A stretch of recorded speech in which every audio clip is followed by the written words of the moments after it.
Hello and welcome to our webinar, Setting Goals to Execute Your Strategy. I'm Paul Michelman, Editor-in-Chief of MIT Sloan Management Review, and I'll be your moderator today. This event will be recorded and will be available to all attendees approximately 3 to 4 business days after the end of the live event. We welcome your questions for our speaker today. To submit questions, please enter them anytime in the questions module on the GoToWebinar control panel, or you can submit questions on Twitter using the hashtag MITSMR event. We'll answer as many questions as time permits. If you are having audio difficulties while listening via computer, please call in via telephone instead, or check the help link in the upper part of your console. Our speaker today is Donald Sull, Senior Lecturer at the MIT Sloan School of Management. Don, welcome, and please start us off on how to set goals for effective strategy execution. Terrific. Thank you, Paul. So I wanted to, first of all, good morning or good afternoon or good evening, depending on where you are in the world. I first wanted to just mention that this webinar is part of a broad package that we've published with the MIT Sloan Management Review. It includes an article which just came out yesterday or the day before, which kind of lays out some of the arguments we'll talk about today. It includes a quiz where you can assess your own organization's goals. Next week, I'm going to have a conversation with John Doerr, who's been very influential in rethinking goals, and we'll post that later. We'll probably also post some links to practical tips for goals. So this is really, I encourage you to think of this webinar as a part of a bundle. I'm going to move through the content pretty quickly today because I want to leave plenty of time for questions and answers, and there's quite a bit of content to cover. So the big question we're addressing here is, how do you get from a strategy to results? And there's been a lot of speculation, a lot of writing on this. One of the most common tools people talk about is goals. Okay, so I don't know who Brian Tracy is, but I do know I want his publicist, because he is promising a lot for goals, as are a lot of people, right? You know, how to get everything you ever wanted. Oh, this is great. Faster than you ever thought possible. Oh, could it be any better? So goals have are widely used, and a lot has been promised and written about goals as a tool. Where did goals come from? So it turns out the origins of goals are in General Motors, which was cobbled together through a series of acquisitions of automobile, truck, farm equipment, parts businesses. By the 1920s, it was a sprawling, decentralized conglomerate with various divisions competing head-to-head with one another, moving in different directions. And so one of the key questions that anybody was trying to lead General Motors, and several people failed to successfully lead General Motors, was how do you get the various pieces to work together, to align them with a strategy, while still leaving them the autonomy to be agile? So, and it was a very hard problem. It was one of the first organizations of this size and complexity in business history, and so it was one of the first times that people had seen this problem. The person who kind of cracked this problem was someone who's near and dear to us, Al Sloan, who gave MIT's business school its name. And when Sloan joined General Motors in 1918, it had less than 10% of all U.S. car sales. It was losing a lot of money. It's almost bankrupt. When he retired, General Motors accounted for 50% of all U.S. car sales, among the largest and most profitable companies in the world. So something he did clearly worked. And a big part of what he did was he organized, as many of us know, of course, he organized the various auto part businesses into tiers. So people, you know, at the entry level, you buy a Chevrolet, then you go to a Pontiac, then an Oldsmobile, then a Buick, and ultimately you aspire to own a Cadillac. But for that to work, you needed each of those business units to be able to compete very effectively, but not bump heads against one another, right? They had to both align with the strategy and have the autonomy to be agile. And the trick, what he really came up with that was so clever, was to come up with this idea of managing by objectives. Okay, and the basic notion is every year the heads of each of these divisions, as well as other divisions, would agree on, here are my goals, our goals for the year. With Al Sloan, he'd say, okay, yep, those line up with the overall goals of the corporation. And he'd leave them a lot of autonomy as to how they pursued those goals. So they'd maintain the autonomy, but also build in some alignment. Peter Drucker, the great management thinker, studied very closely General Motors. In fact, wrote a book about General Motors under Sloan. Recognized this was one of a major innovation. He kind of repackaged what Sloan had developed, slapped the fancy label on it, management by objectives, codified these practices, and they spread like wildfire. Basically, within 30 years, about 80% of Fortune 500 companies use some variant of management by objectives. And today, goals remain ubiquitous. So there was recently a Mercer Global survey of about 1,000 organizations globally, mainly large organizations, but they found 95% of organizations required employees to set individual or team goals. About the same number conducted formal year-end reviews, and about 90% of those organizations linked the formal appraisal against goals to compensation. Okay, so goals from Alfred Sloan's early experiment in the 1920s through the codification into management by objectives by Peter Drucker have essentially become a ubiquitous, almost universal tool in managing large, complex organizations. Along the way, something interesting happened.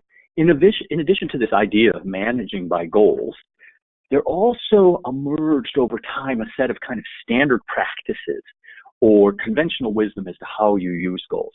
So one of these was the idea you cascade objectives, like the goals start at the top, and your boss tells you what you should do, and you tell your subordinates what they should do, and they tell their subordinates what they should do. Typically, it was on an annual cycle. You'd set your goals at the beginning of the year, review them at the end. You were expected in the typical organization to hit 100% of your goals. Typically, again, as we saw in the data, about 90% of organizations link these goals to compensation. They're largely private agreements. That is to say, you agree with your boss, and only maybe the two of you will see what your goals are. And then also there were a set of practices that came to be known under the acronym of SMART goals that people assumed were a helpful way to set goals. So goals are so entrenched, so well established, so old, that we almost forget to ask the basic question, which is, do they work, right? In the sense of, do they work to drive strategy execution? So I pose the following Zen cone. And it's a serious question. So imagine if every employee hits their goals, is your organization guaranteed to execute its strategy? So just think about that for a second. Everybody has their goals. Everybody hits their goals. Will your company execute its strategy? And to be honest, different people will differ in this. I've done a lot of research on this, worked with a lot of companies, thought about it a lot, read a lot of the research on it. I'm not convinced. I think this can happen. Everybody can hit their individual or team goals, and a company can still fail to execute. And which raises another interesting question. What do goals have to do to ensure execution? And what my co-author Charlie and I argue in this paper is goals have to do 4 things to help you execute your strategy. So the first thing is they have to induce high performance. People have to work hard. Okay, and for the Golden State Warriors fans in the audience, please, no questions about why I didn't include Kevin Durant or Steph Curry. All right, I'm from Ohio. Give us this one. You have good weather, good food, the tech industry. Can you just concede that LeBron James is a great player? So the first thing is goals have to induce high performance of individuals and teams. And that's obvious, right? And that's typically how goals are used currently as a performance management tool. But that's not all. Goals also have to be aligned to the strategy, right? If everybody's working really hard but pulling in different directions, you're not going to execute your strategy. Again, this is pretty obvious, right? This is the kinds of problems precisely the 2 problems that Sloan was trying to solve. But this is not enough. Goals also have to help you, or at minimum enable you, to adapt to changes. And this wasn't so much the focus of Sloan or Drucker. But goals need to both help you to accomplish things, stay aligned, but also leave the flexibility to adapt as circumstances change. And then finally, goals need to help you coordinate or collaborate or align across teams. So if your goals do these things, and I think the odds are very high that they will help you to execute your strategy. But if they don't do these things, goals could be neutral in terms of executing your strategy, or even worse, as we argue in the paper, they can actually undermine an organization's ability to execute strategy. So then the question, of course, becomes, okay, let's say you just, for the sake of argument, you buy this, said, okay, right, if for goals to drive execution, they have to do these 4 things. What does it take for goals to drive strategy execution? Maybe what we need is SMART goals. So what are SMART goals? Specific and measurable. That's right, but it's redundant. I mean, basically specific and measurable are saying the same thing. What we focus on is specific, and specific of a very certain kind, associating goals with concrete metrics and milestones. This can be sometimes talked about in terms of objectives and key results. Some people talk about targets and KPIs. The terminology doesn't matter, but specific in a very specific way, as we'll discuss. How about attainable and realistic? Also redundant, but wrong. So it turns out, and we'll provide some evidence of this, of course, goals can't be delusional, but if you think of goals needing to be on a spectrum between too easy and delusional, the question that you face as a leader is, should I push for goals that are more ambitious or more realistic? And the evidence that we have, the empirical evidence that we found from our data and others, is that in the typical firm, you should be pushing your goals to be much more ambitious. So actually focusing on attainable and realistic gets in the way of execution. So the second component of our model is that goals, on average, not always, of course, on average, should be ambitious. Timely, close, but no cigar. What really matters is, it's kind of obvious that goals should be time bound. That's really an element of specificity, truth to be told, and doesn't add a ton of value. What is interesting is that goals be frequently discussed, okay, so that they're not just created in January, reviewed in December, and ignored throughout the rest of the year, but that they're embedded in critical discussions for resource allocation, performance review, coaching, feedback, coordination across units. That's what matters, that the goals are live and shaping the decisions, activities, and discussions that drive execution. And then the final element that's missing altogether is transparent. The typical, the kind of historical approach to goal is a private agreement between a subordinate and a boss.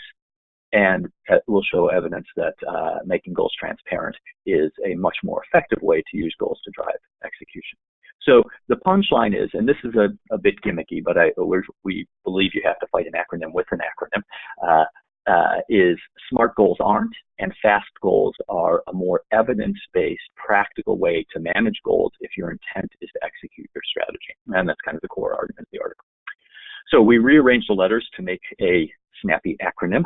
And again, I find acronyms a little cringeworthy, but I also find they are a useful mnemonic to help people remember. So it fits, and it is helpful to remember.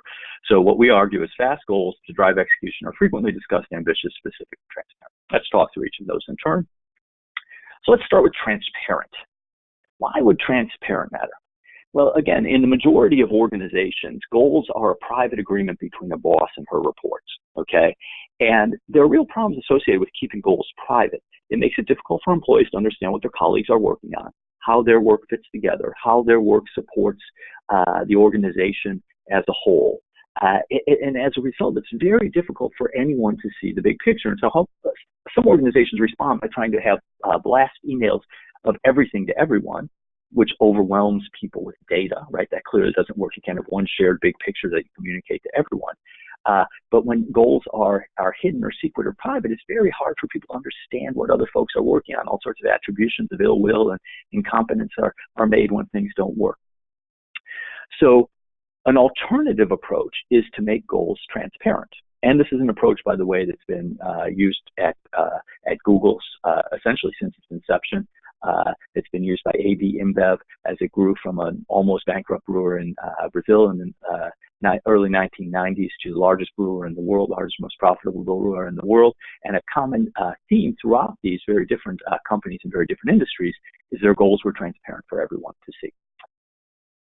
Now, a question for you to ponder. Imagine you had a service, and indeed such a service exists. It's called BetterWorks. It's a Silicon Valley-based goals management platform.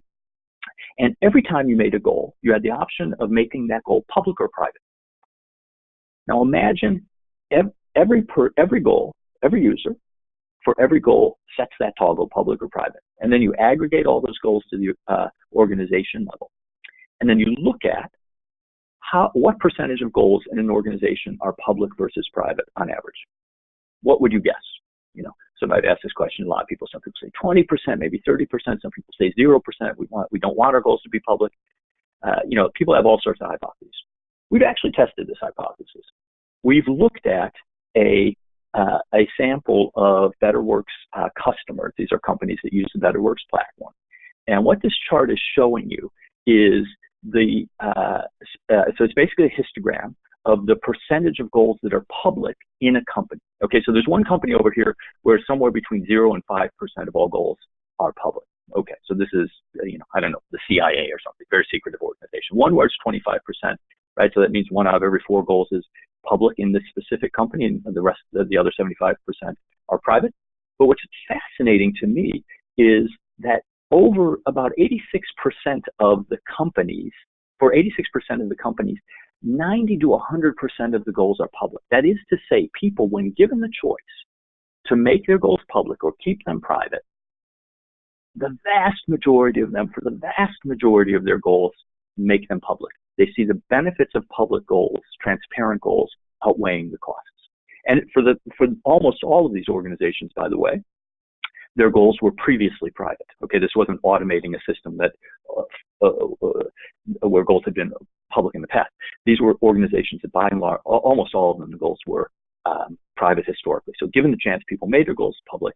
The other thing to note was the percentages are virtually unchanged, whether you're a small company or a large company, U.S., non-U.S., tech company, traditional industry. Goals want to be transparent. Now, what do people do when they can see one another's goals? And again, this is a much longer discussion, but just to give you a little flavor of it. So what this chart is showing is for the typical active user in the sample of BetterWorks companies that we looked at, how they could do many things, but we looked at specifically 2 things. How often did they check in on their own team? So they could use the transparency to manage their own team. You might answer, how is Sue doing, or how is Karan doing?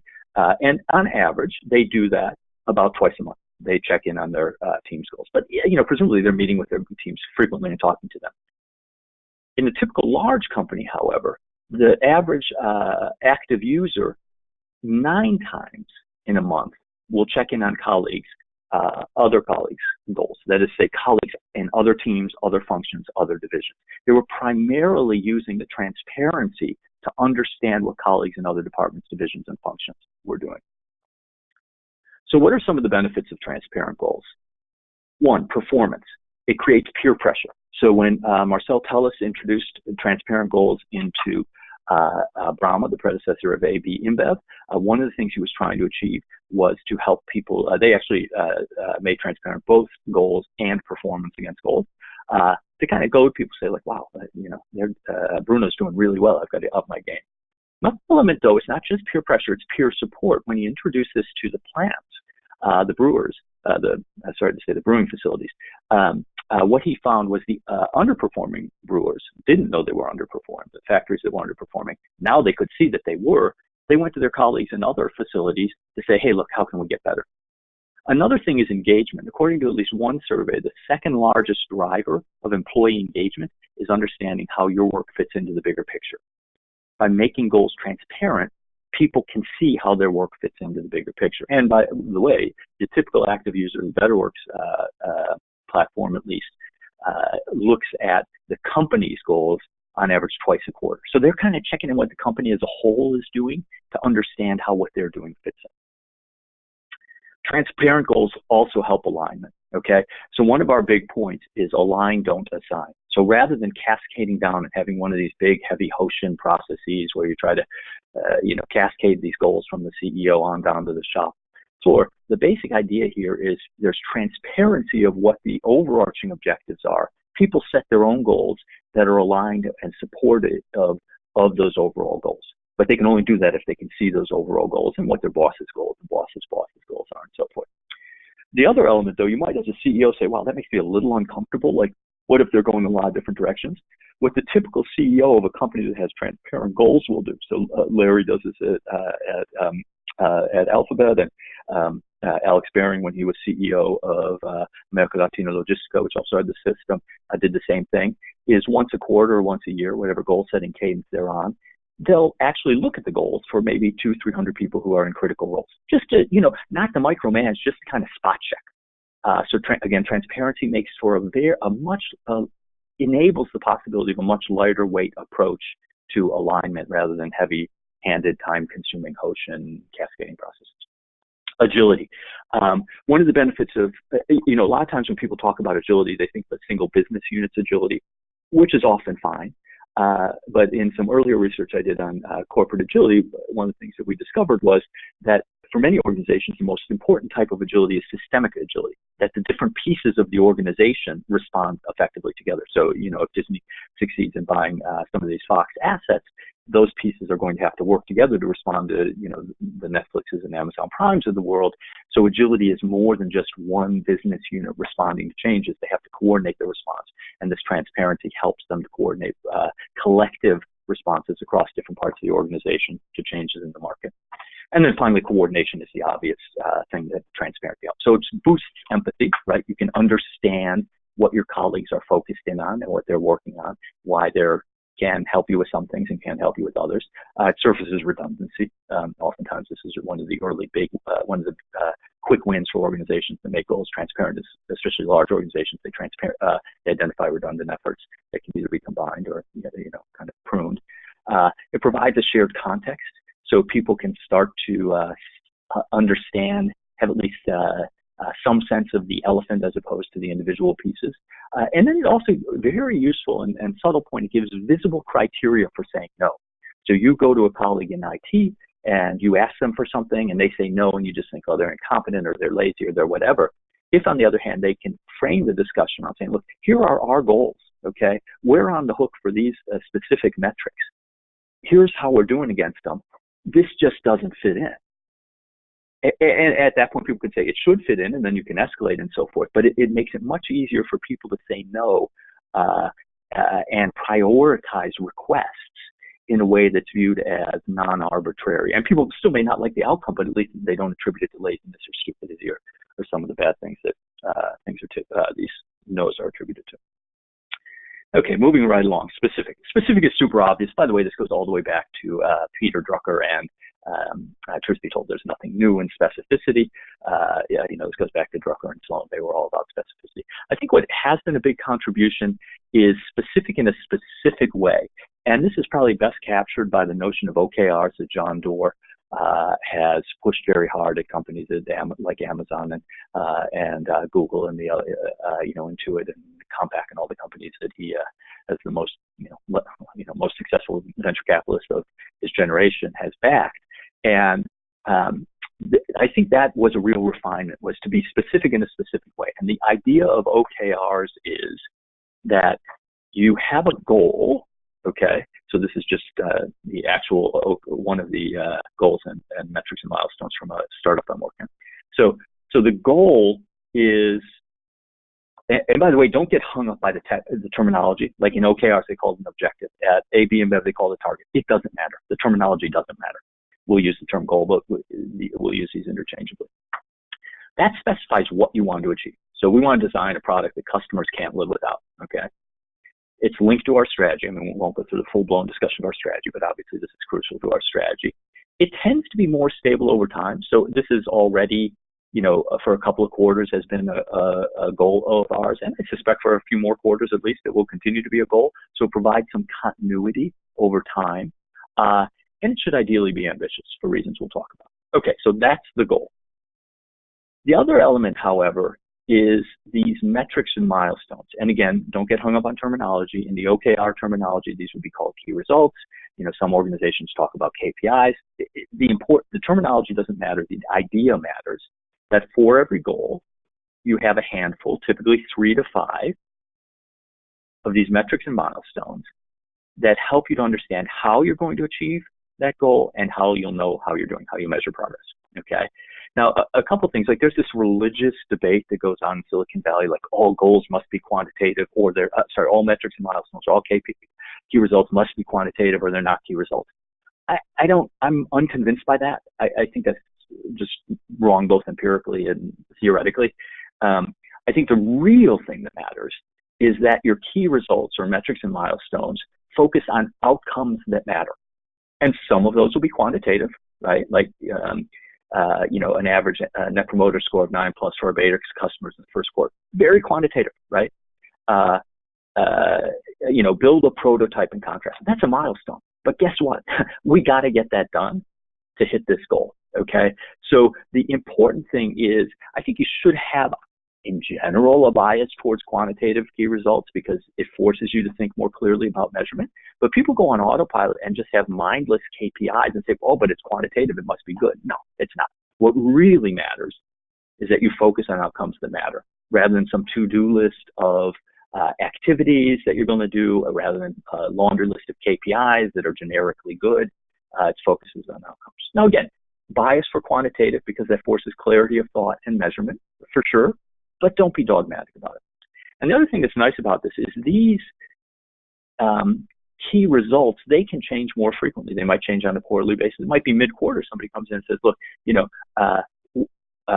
we're not ready to go to beta customers yet, or we're not, the CEO requests it's too early. It's going to be next quarter before that's relevant. They got to have a quarter under their belt before the CEO is going to do this. So I say, okay, great. We'll just put that key results next year. We have a discussion about it, of course, but that can change. So the idea is the goal, what we want to achieve, provides stability and linkage to the overall strategy. The key results, how we're going to achieve it, how we're going to measure progress, and they can change more frequently. And it's a really nice point that John has articulated very crisply and disseminated throughout the Silicon Valley ecosystem around this specific way of being specific.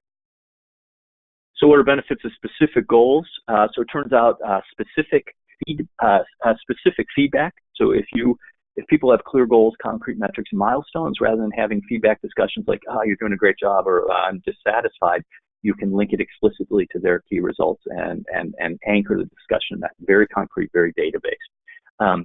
It forces people to think clearly on how they're going to achieve their goal. So it really, in the goal-setting process, you can have good discussions around how are you going to set that goal, will these really get there, how are you going to measure success.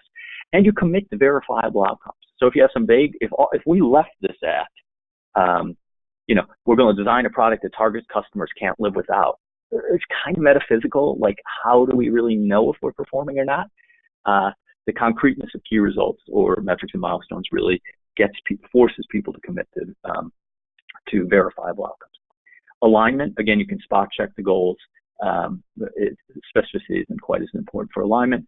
Agility, actually, this is a really neat thing, and I think this is probably helps us to understand why John and the Silicon Valley companies really crystallize, actually going all the way back to Andy Grove at Intel, really crystallize this form of specificity, which is it helps you to respond to changing markets, which is a hallmark of the kind of volatile industries that those companies, kind of tech companies, compete in, and in a couple ways. So one, it forces a clear hypothesis. So again, if we have hypothesis like marketing, we're going to do more marketing and that'll lead to increased sales. Wow, that's such a vague hypothesis. It's really hard. Like more, like is that more hours? Is it what do you mean by marketing? It's very hard to test the if then statement. If we do these things, then these milestones, then we will achieve our goals. So crystallizing your metrics and milestones articulates a clearer hypothesis which you can test. And as Francis Bacon rightly noted, truth emerges more readily from error than from confusion. So it's better to have a crisp hypothesis that's wrong. You test it, you get the data because it's verifiable and measurable. You can measure the data and say, look, this isn't working, or this is the wrong metric.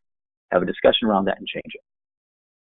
As a result, you know what's working and what's not. And as a result, you can change course more quickly. Okay? So the specificity is critical in allowing the agility that's necessary for execution in volatile markets.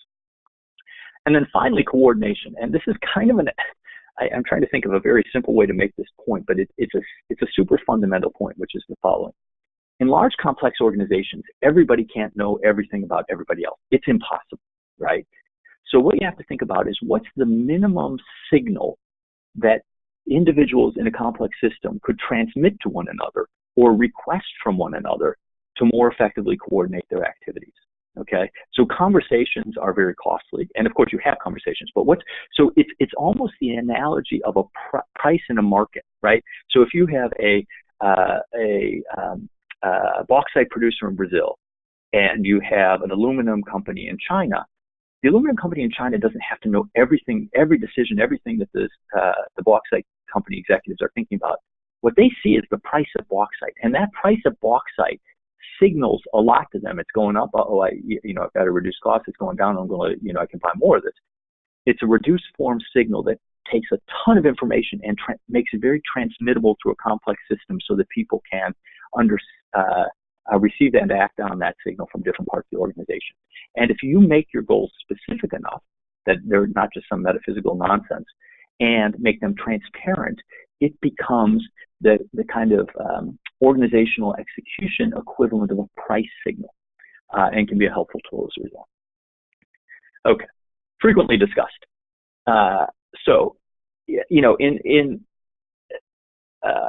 For many organizations, goal setting is an annual ritual. Okay, so it begins with a one-on-one meeting between an employee and his or her boss to agree on objectives for the year. They write them down, they dutifully enter them into a spreadsheet or a performance management tool, and then they largely forget about them until December when they pull them back up again in preparation for their annual review.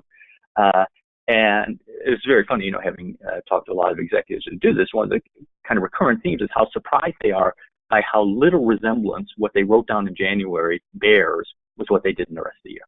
Okay, and I don't care how well crafted your goals are. I don't care how you've got good objectives and key results. All that's true.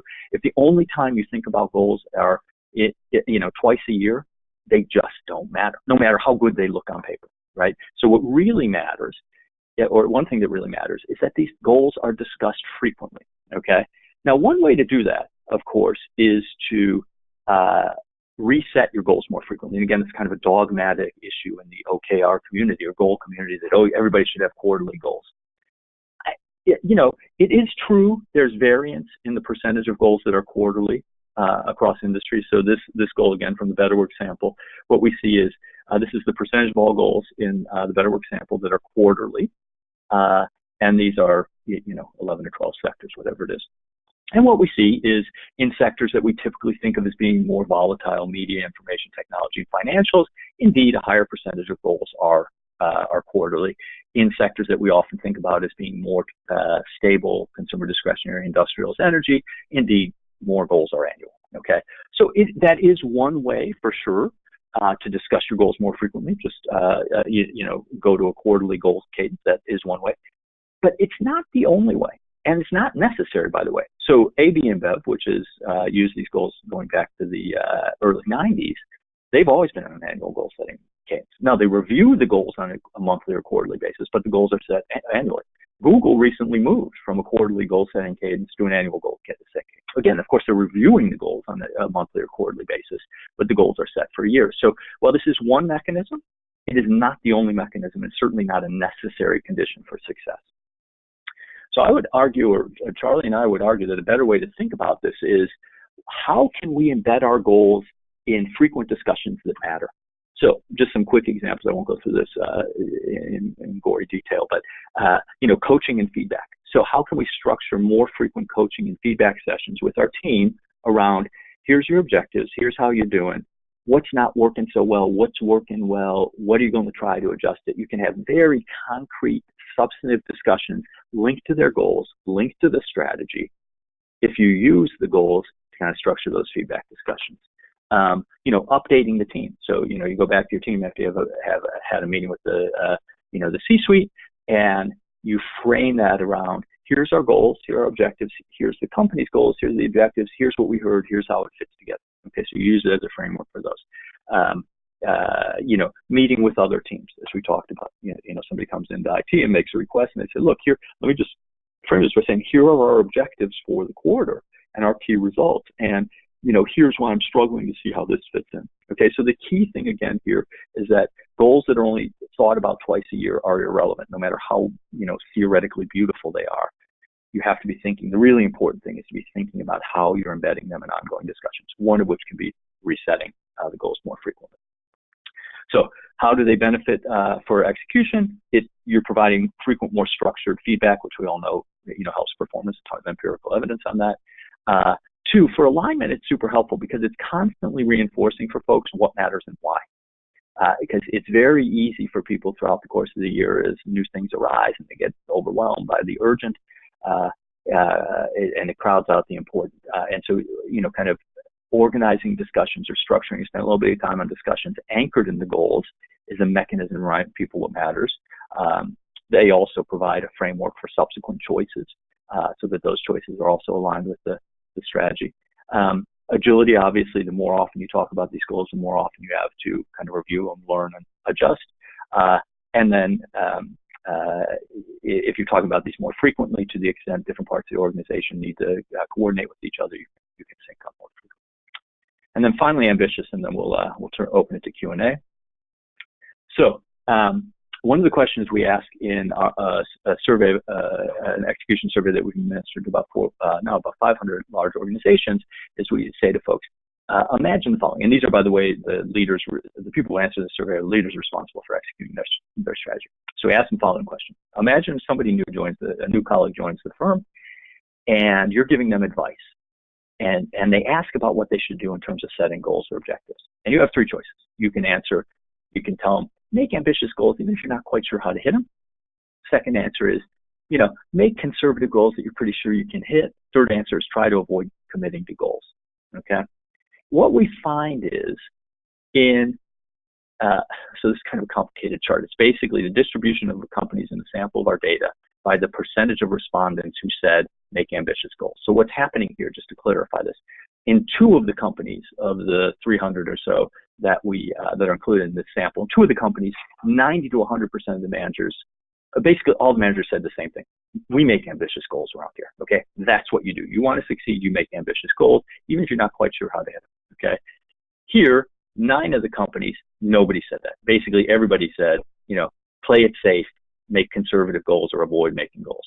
The typical company, what we find, about a third of the people say make ambitious goals, which means 2/3 of the people are advising to make conservative goals. Play it safe. Don't commit to more than you're sure you can hit, or try to avoid committing altogether. So, question. What happens when your colleagues are saying play it safe? You're expected to hit 100% of your goals. There are big carrots if you do hit 100% of your goals. There are big sticks, or in this case, pitchforks, if you fail to hit 100% of your goals. What are people going to do? Answer. They are going to sandbag, right? They are going to make conservative goals they are sure to hit. Now, typically when we think about sandbagging, we think about a sales rep so sales reps know she could make $2 million in sales, but she wants to be 100% sure she hits her bonus, so she commits to $1 million in sales. And then her boss says 1.5, and they haggle. That's how we think about sandbagging. Sandbagging is much more insidious. Playing it safe to make sure you hit your goals is much more insidious than that. So what are different ways people can play it safe? You can focus on cost reduction rather than revenue growth, because costs are under your control in a way that revenue is not. Revenue depends on competitors and customers and so forth. So I got to hit my numbers. I'm being held 100%. I'm going to have a bias towards cost reduction. 2, you can focus on operational improvements rather than innovation. Okay. So, Toyota, all about operational improvements. Tesla, all about innovation. Now, again, this doesn't, the fact that you make ambitious goals does not guarantee success. We'll see what happens with Tesla right now. Right now, Tesla happens to have a larger market cap than Toyota. We'll see whether that works out or not. But the point is, what sandbagging will do is lean you more towards operational improvement, which is safer, easier, better known than innovation, which is riskier and messier. And even if you decide to innovate, sandbagging will lead you more to incremental innovations. Think of taxis adding those annoying little televisions to the back of the taxi. It's like a slight innovation versus more disruptive or non-incremental innovations, like Uber, when you rethink the entire business model. So the punchline is sandbagging, playing it safe with conservative goals, and this is well documented in the literature, leads to people to play it safe, and playing it safe it induces a certain type of behavior. It turns out that, and maybe I'll just skip these in the interest of time. So unambitious goal, well, actually, I'll tell you real quick. So the punchline here is there's a body of, you might have heard of the replicability crisis in psychology. There's a lot of studies like the marshmallow study that people thought were true, turned out not to be true. One shining example of no replication problem is a bit of work on ambitious goals done by 2 scholars, Locke and Latham.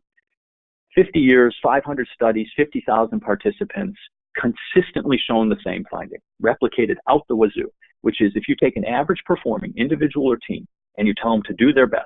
So average here is the, kind of the mean in this normal distribution. You give them specific ambitious goals as opposed to do their best. You can move that individual or team from the 50th percentile to the 80th percentile on average. Okay. So, and this is super well documented.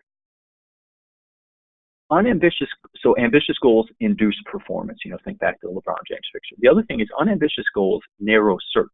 So if you're just looking for 5% improvement on last year, that's not too hard to do. Incremental innovation, some cost reduction, it's working a little bit harder. You're going to have a narrow search for ways to hit your unambitious targets.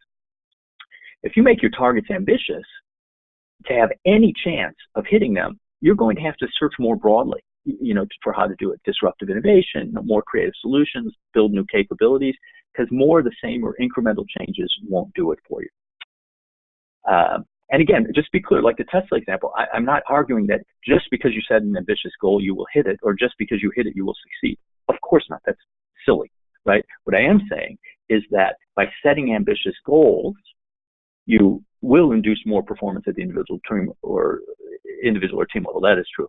But setting more ambitious goals will force you to search more broadly. Will enable you to find more creative solutions. Now, those will also be riskier, right? And that is Tesla is riskier than Toyota. There's no two ways about it. It has much higher upside potentially, also much higher downside. So it's not that ambitious goals guarantee success, or that any of this guarantees success. There's no business tool that guarantees success. It can help at the margin improve the odds, but it does broaden your search. So then the question again comes down to, all right, okay, goals should be ambitious, great, but if they're too ambitious, they're delusional, right? It's not like more ambitious is always better. That's silly. So how do you know as a leader our goals too ambitious and we should focus more on realistic, or too sandbagging and we should focus more on ambition? And that's an empirical question. Hard to measure ambition. We've tried it a couple ways. So the one we showed you with the question about what advice you give to a new manager. Another question we have in our survey is which factors most influence promotions. And what we see from, and people, these are presented to people randomly ordered and they can choose up to 3. What we see is the biggest driver is past performance. Okay, so, which is kind of the hitting your targets, is the most frequently cited factor that drives promotion decisions. The second, the least, by the way, is pursuing ambitious targets. No, by the way, the least is it should be pursuing ambitious goals. The least, by the way, is innovating. Okay, so that's another measure that suggests for many organizations, maybe pushing ambition would be harder. There's another terrific study done by my colleague, John Van Reenen and Nick Bloom at Stanford that looked at tens of thousands of factories around the world. What they found was under 10% of companies in their sample had ambitious goals. So the punchline is, across a couple of different data samples, asking the question a couple of different ways, we see consistently that there appears to be an ambition gap. Now, this is not universally the case, obviously, right? There are some super ambitious companies. Obviously, there's a distribution here. But for the typical firm, the modal firm, pushing towards more ambitious goals is likely to be the right way to go. Okay, how can you ensure goals are ambitious? And I'll just go through this real quick and then open it up. There are many ways to do this. We won't have time to talk about all of them. One of them, though, that I think is super interesting is decouple goals from compensation. Now, this may be viewed as heresy for folks steeped in the traditional MBO approach to goals. This is standard practice in a lot of organizations, Facebook, Google, the Gates Foundation, where in order to induce ambitious goals, the companies explicitly do not link compensation to the goals. And it turns out that makes sense when the way you as an organization create value is non-routine activities, innovation, revenue growth, learning, building new capabilities. It turns out that in those situations, if you say, how can we motivate people through either financial incentives or intrinsic motivation? That is to say, they're intrinsically driven to do this because it's an interesting problem. For routine stuff like operational improvement, cost reduction, it's about 50-50. Like basically of the portion of motivation that we can measure, about 60% of it is attributable when you're doing routine things like operating improvements, cost reduction. About 60% of it is attributable to financial incentives. About 40% is attributable to intrinsic motivation, even for those activities. When you get into non-routine activities, innovation, learning, building new capabilities, financial incentives only account for 15% of the motivation we can measure. 85% of that is intrinsic motivation. So you don't, for those kinds of activities, much of the, the vast majority of the motivation, at least that we can measure, is intrinsic anyway.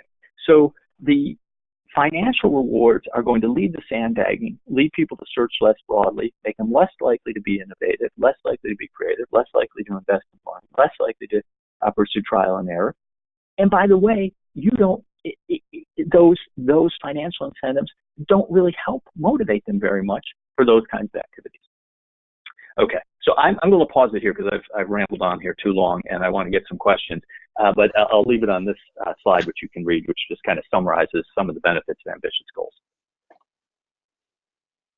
Don, thanks very much. Let's jump into the Q&A, and to our audience, let me just say how grateful we are for the wealth of questions and the very interesting questions you have provided. We won't get to them all, but we can certainly get to a few. And what I'm going to try to do is look for some common themes across the questions and roll those up. So Don, let's begin with a question that several people have noted. It's a question about culture. For fast goals to be effective, what other organizational characteristics need to be in place? So I love this question. The thing to think about here, and I'll actually, I have a slide for exactly this question, goals and culture.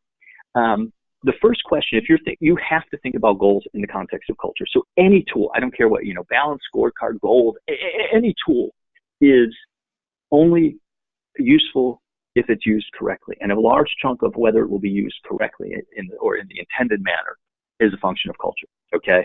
And that's a whole nother discussion, and as Paul knows, one that we're going to be writing about and providing a lot of evidence on over the next several months. But let me just give you the summary. When it comes to goals, the first question, and culture, the first question you have to ask is, where are we in the journey? Okay, so are we blazing a trail? All right, so if you're a startup and you're trying to build a culture of around transparency, around ambition, goals, OKRs can be a mechanism to do that. If that's where you are, I suggest you read John Doerr's new book, Measure What Matters, which is a great kind of exhortation with a lot of case examples of startups who used OKRs, a little like Google, to shape their culture. Another way to use goals is that you've already got a culture that's like this, so companies that have these attributes and where they're already reasonably transparent and they're already reasonably ambitious, and you're just implementing this tool to kind of turbocharge that. You're kind of paving a path that's already been trod. That works super well. Okay, that's actually, and we've done this with some companies, and we've seen that work super well. So it's basically all you're trying to do is reinforce for folks, these are the elements of the culture that really we think matter, and here's how this tool reinforces those. So you just tell the story of implementation in the context of the culture. You find advocates who are viewed as kind of cultural champions who push for the tool, and the adoption is very smooth and very effective because you're automating something that already works. The real question you have is if you have a culture that isn't transparent, that isn't ambitious, and you want to implement goals. And here are the two choices you have, and it's precisely two. You can implement them ignoring the culture, and they will fail, or you can implement them as part of a broader effort to change the culture over time. If you do the latter, which is possible, right? It is possible. Don't fall into the big dig trap. Big dig trap, for those of us who are Boston will recall, was the great idea that the city of Boston had to basically dig up and reroute all of downtown Boston traffic, or much of it. They estimated it would take 8 years and $6 billion. It ended up taking 17 years and $24 billion. The point I make with the big dig is, if you're going to use this as a tool to change culture, recognize it's going to be hard, it's going to take a long time, and you're going to have to focus on a lot of use it as a tool to surface what's not working culturally and address those behaviors. It will have to be holistically used in conjunction with other things like how you set your strategy, with your compensation policy might have to change, with who you promote as leaders may have to change, may have implications for your SAP or ERP systems. So to recognize it, just dropping the tool into the organization where the culture is not transparent, is not ambitious, is not database, and expecting it to work like some magical talisman that will overnight change the culture is just naive and delusional.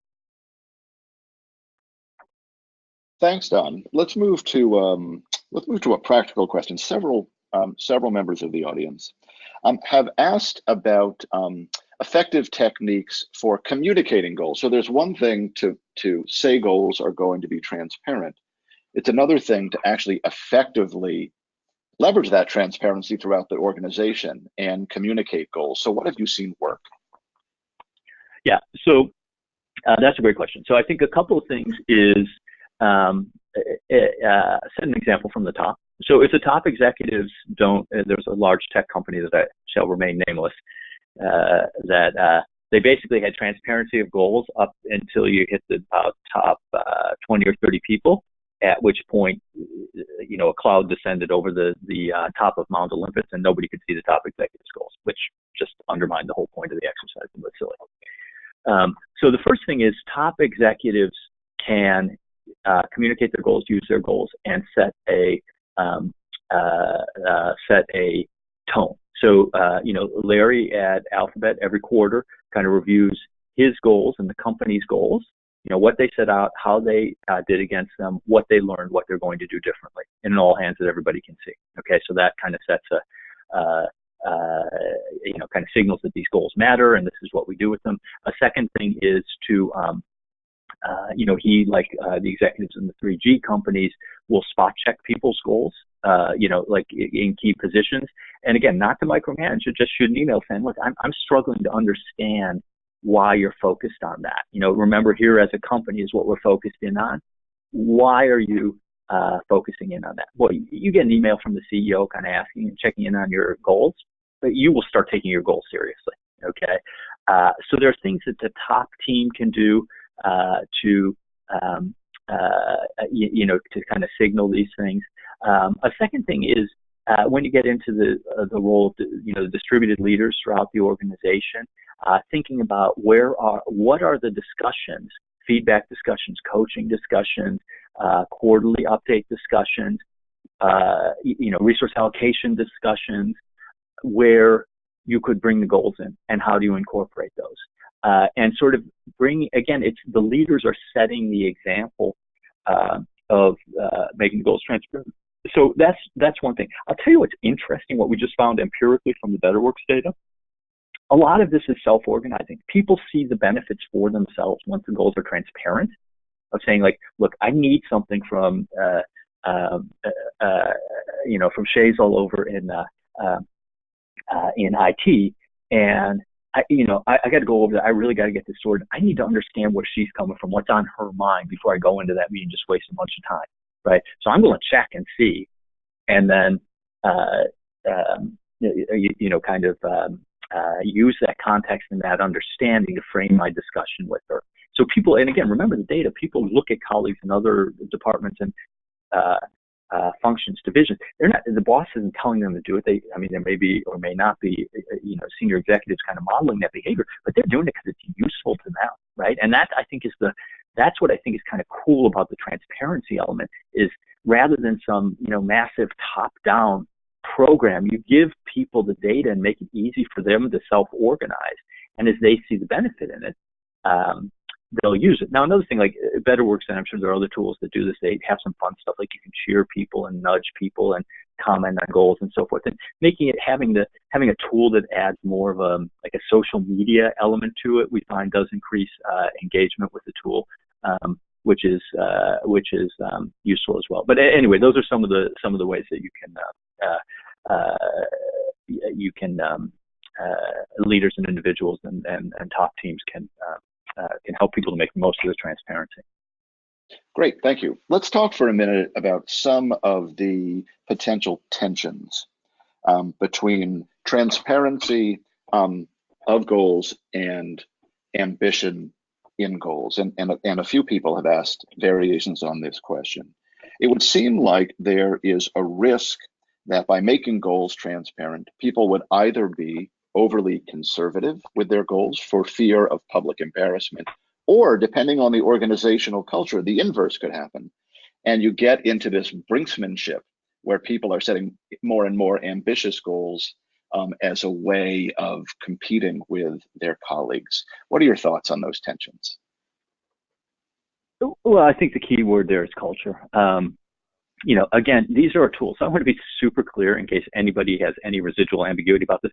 I'm not saying you implement fast goals in your organization and all your problems are solved. That's just delusional for this tool or any tool, right?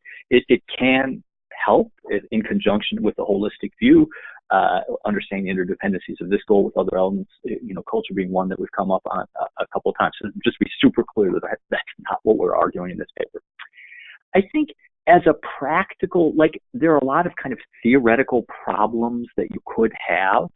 But if you have leaders who are attuned to these problems and are, gathering data and managing them, in practice, they're very tractable, right? So on the one where if you have a culture where people are really afraid to make ambitious goals because they might be embarrassed, you're probably in the big dig scenario. So you are probably going to have to make some changes to change the cultural elements to make this work. So you might have to, for instance, decouple goals from compensation. That may seem radical, but you might have to consider that.